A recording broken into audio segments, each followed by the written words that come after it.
Baik, di sini kami telah merangkai sebuah proyek IoT, yaitu sistem keamanan pintu otomatis dengan menggunakan face recognition. Di sini kami menggunakan servo sebagai kunci pintu. Nah, ini maka pintu akan terbuka, dan di sini kami memanfaatkan sensor getar sebagai pendeteksi maling. Jika pintu dibuka secara paksa, maka alarm akan berbunyi.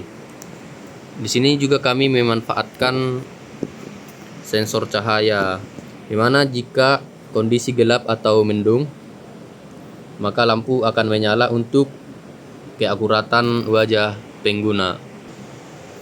Nah, dan di sini kami menggunakan power bank sebagai power supply-nya. Nah, karena kami menggunakan power bank karena sistem kami ini sudah terhubung ke back-end server dan juga WiFi. Nah, dan ini adalah merupakan tampilan dari dashboard cost security yang telah kami buat. Nah, di sini dapat kita lihat. Nah, di sini dia ada nampak ada terlihat tampilan yakni mode disarm. Di sini juga menampilkan mode sekarang, misalnya safe maupun arm. Nah, ini juga ada kontrol cepatnya, lock security maupun lock safer dan alarm.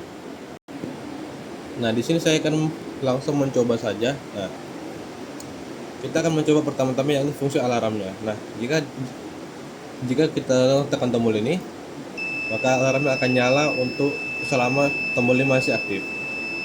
Nah, pentingnya dengan cara seperti itu. Nah, untuk akses pintunya kita bisa membuka secara manual maupun secara ada menggunakan preset yakni 10 detik dan 20 detik. Misalnya seperti ini. Saat saya tekan buka 10 detik, nah, maka servonya akan terbuka selama 10 detik dan akan menutup kembali setelah 10 detik. Baik, kita tunggu sejenak. Nah, servonya menutup sendiri. Nah, dan untuk mode tadi kan sudah saya jelaskan ada dua. Nah, ini adalah mode disarm. Nah, mode disarm ini jika saat mode disarm saya trigger sensor, nah, maka dia tidak akan trigger buzzernya. Namun jika saya tukar ke mode arm, nah, jika saya trigger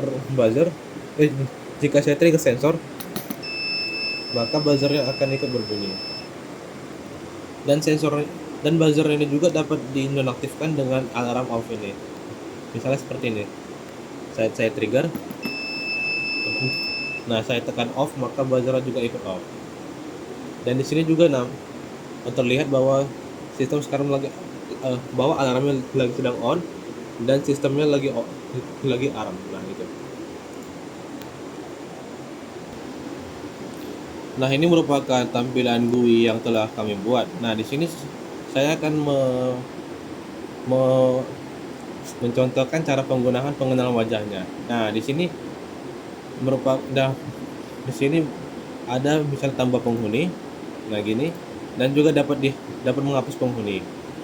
Nah, di sini juga ada tombol pengaturan. Nah, pengaturannya ini adalah kita dapat mengatur ambang kepercayaannya maupun semacam thresholdnya gitu. Nah, di sini kami atur yakni 55 dan batas waktu sesinya 2 detik. Sampelnya juga bisa kita atur hingga maksimal 300 sampel untuk datasetnya. Nah, karena kami di sini masih menggunakan kamera laptop atau kami masih menggunakan satu kamera, maka kita akan atur 0. Itu. Baik, langsung saja. Nah, di sini dapat kita lihat bahwa kamera masih belum mendeteksi, maka servonya juga belum terbuka. Nah, namun bila wajah saya dideteksi lebih dari 2 detik, maka sensornya akan nyala. Maka servonya akan terbuka karena sistemnya kami buat untuk terbuka setelah sistem mendeteksi wajah selama 2 detik. Baru servonya akan terbuka seperti itu. Nah, setelah pengguna terdeteksi, maka pintu akan terbuka dan kita bisa masuk seperti itu. Dan selama pintu terbuka, maka sensor tidak akan nge-trigger buzzer untuk berbunyi. Tapi jika pintu sudah terkunci dan jika ada yang mencoba menerobos masuk, maka pintu akan mendeteksi adanya getaran dan mengirim trigger ke buzzer. Nah, dan kami juga telah menambahkan fitur loggingnya. Nah, ini kan yang terakhir. Nah, jadi kita nampak ini siapa aja yang login. Nah, di sini kan dia dibuat akses terakhirnya yakni oleh saya sendiri, Felix. Nah, aksesnya yakni authorized, artinya terverifikasi gitu. Nah, di sini juga dapat kita lihat gambarnya seperti ini. Nah, dan ini adalah riwayatnya seperti ini. Dan ini dapat kita zoom ya. Nah, nah, saya rasa kami rasa segini saja dulu yang dapat kami sampaikan untuk proyek kami pada saat ini. Terima kasih.